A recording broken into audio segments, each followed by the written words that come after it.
version.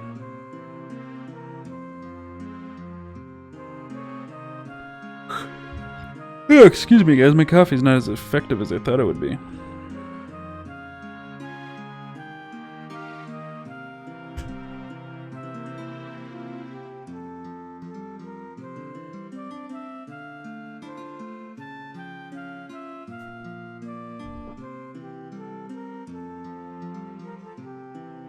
Oh, this is what I'm talking about. Yeah, the game is a victim of old development and requiring a manual. Because look at the stuff that you get here: action, attack, attributed strength, result, higher attack accuracy, lose HP in battle, is attributed to your endurance, which results in a higher max HP. Like this raw information educates a gamer, and it's not in the game. But that's out of necessity. I'm not saying that's out of poor design. It's out of necessity.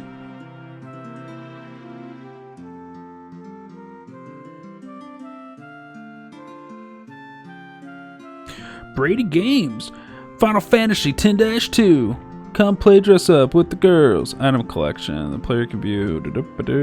Okay, so character development, that's good. Shields. Same system plays me shields. Targeted by. See, it doesn't increase. It doesn't talk about attack, period, and then attack with weapons. Targeted by physical attacks. Targeted by spells. Magic defense. When certain attributes increase, others may decrease. For example, intelligence decreases when strength increases. Yep. That all makes sense. Intelligence decreases when strength increases. Endurance decreases when intelligence. And then strength when spirit. So then, you...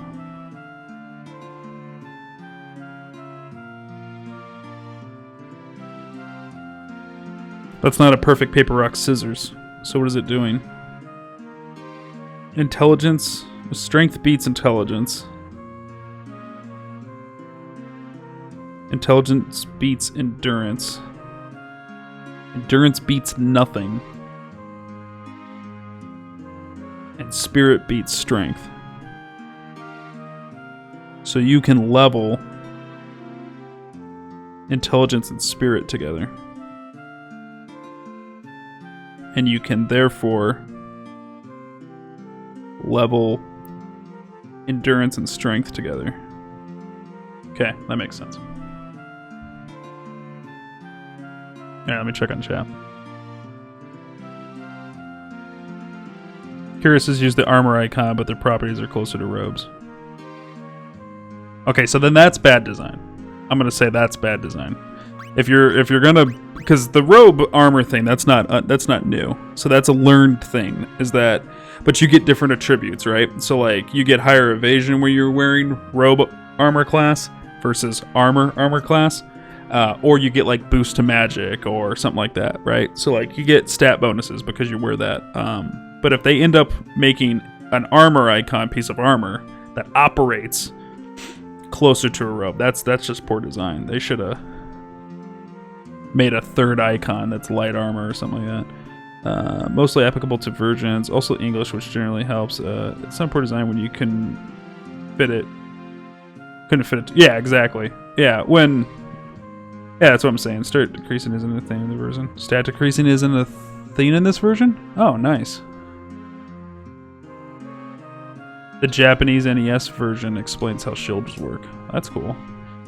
Yes, that's what I'm saying. So, like, that's not... I'm not claiming by any means that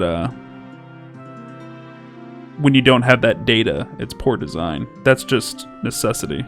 That's just the way shit was back then.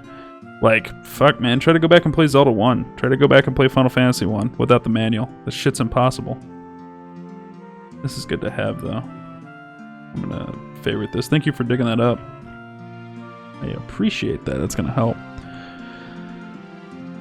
Use black magic, use white magic. White magic's for spirit. Black magic is for intelligence. So you can actually make a red mage really quick. Lose MP in a battle, and you get more MP. So, well, no, you want to level up your spells too. Greater success in potency for white magic. On top of this, you also level your spells, just like you level your weapons.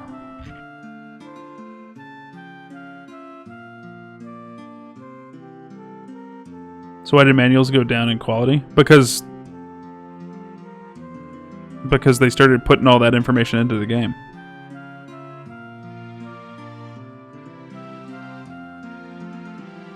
So you don't need to have manuals anymore. That's why manuals slowly disappeared. I missed it, dude. When I was a kid, I'd go out to the store and we'd pick up a game, and I'd crack open the box, and when my dad was driving home by the street lights, I would read the manual and get to see all the art in the game. Oh, God. Kids today will never know the excitement of flipping through a manual before you're able to play a game. It's so fucking exciting. I guess they have the same thing now, you know? They gotta wait for it to install and they get to watch YouTube videos while it's installing.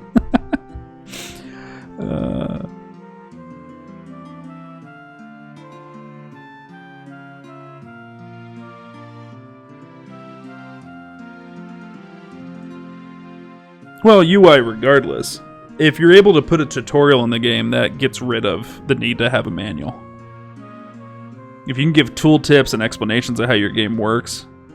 I play a lot of Total War on the stream, and Total War is a perfect example of that. Granted, that game's recent, and it's not comparable to NES games, but you don't need a manual for Total War because every time you mouse over something, it explains how that piece of the game works. So you can just learn without having to go anywhere. But that's a lot why these games are charming, is because you have to figure out the system and educate yourself.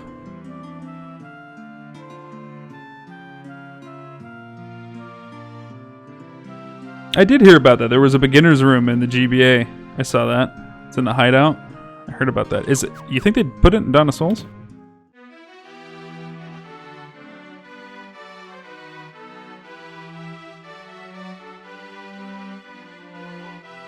I do have to say, though, that this version, oh my god, I love the animations. The spell animations for this? What? Like, guys, I didn't say anything. Don't worry about it. That's what I'm saying. I know this is Dawn of Souls. That's why I started looking in the hideout as soon as I said that.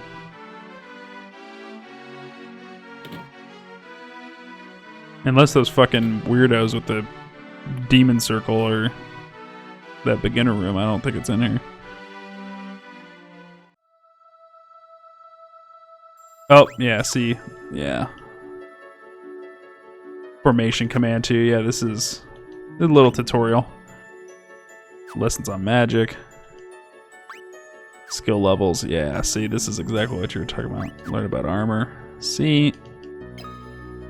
There are 4 types of armor. Shields, helms, body armor, and gauntlets. Shields are equipped in the same fashion as a one-handed weapon, either right or left. Since wearing a shield armor requires one hand, you can also equip any one-handed weapon along with it. Should you choose, you can equip 2 shields. One in each hand. This makes it impossible to attack. However, helms are equipped on the head, gauntlets, and the hands, and forearms, and body armor.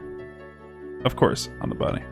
Provided you can afford it, you should always keep your party protected with good armor. See, that right there, I got a problem with that, because the game's telling you where the best armor you can get your hands on.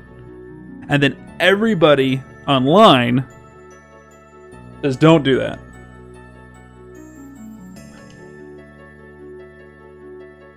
Yeah, see, that's bad design. When your own game suggests a thing that's going to make gameplay harder for you, or when you get towards the end of the game, as everybody's saying, impossible, that's bad design. Hear about the information display on the status screen. No, I know about the status screen. Shall I teach you a thing or two about weapons? No. Know more about the flee command? No, I know how to run. Would you like to hear about monsters? No. Oops, not my intent. Stop. Ranting against DD again? No. Sounds like my rant about Darkest Dungeon, but we were talking about that. I brought it up a little bit about respecting your time.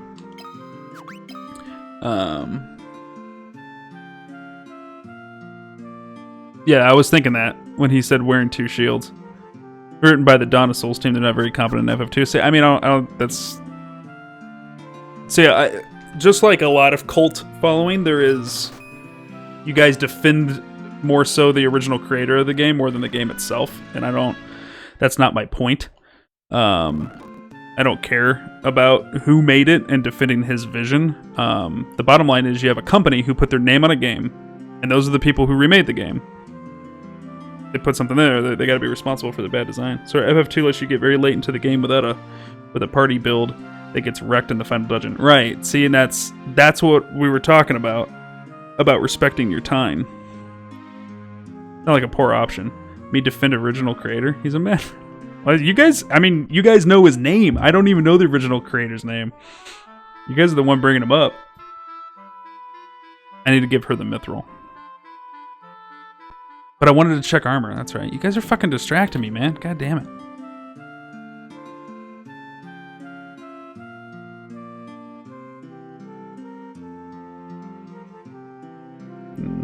That's weapons. Where's armor?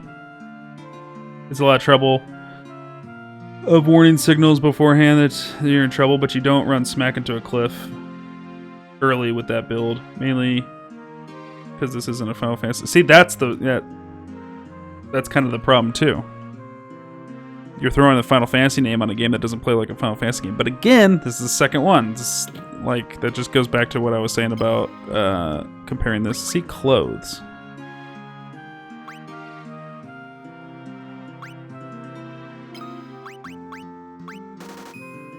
Try this out for a little bit. Goes back to what I was saying about Zelda 2. It's got the name on it, but in all intents and purposes, it doesn't operate like one. You guys are just saying wear just light armor. So let's try that.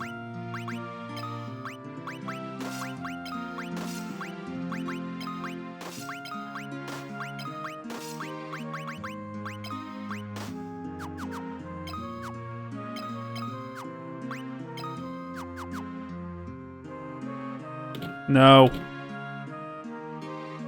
Fucker. Right out in front of me.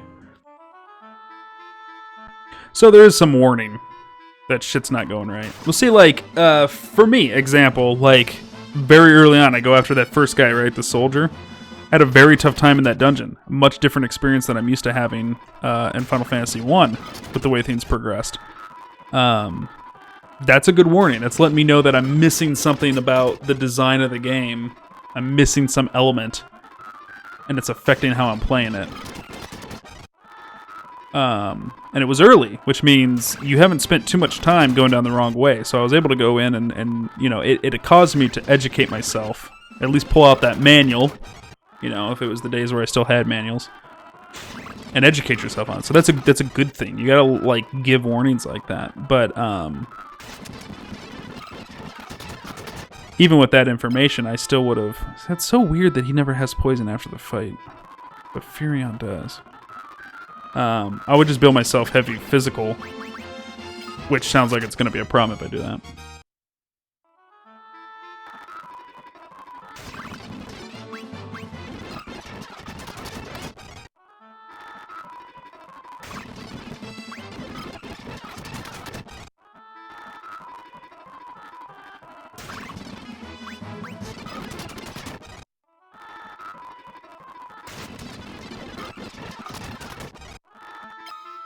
That's so weird that Guy never has poison when we get out of a fight. Is that icon not poison in this one?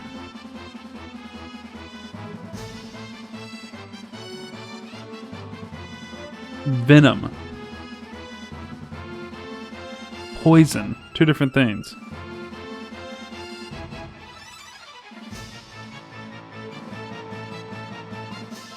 They created status elements that wear off after battle, and created status elements that remain after battle in this game. Interesting.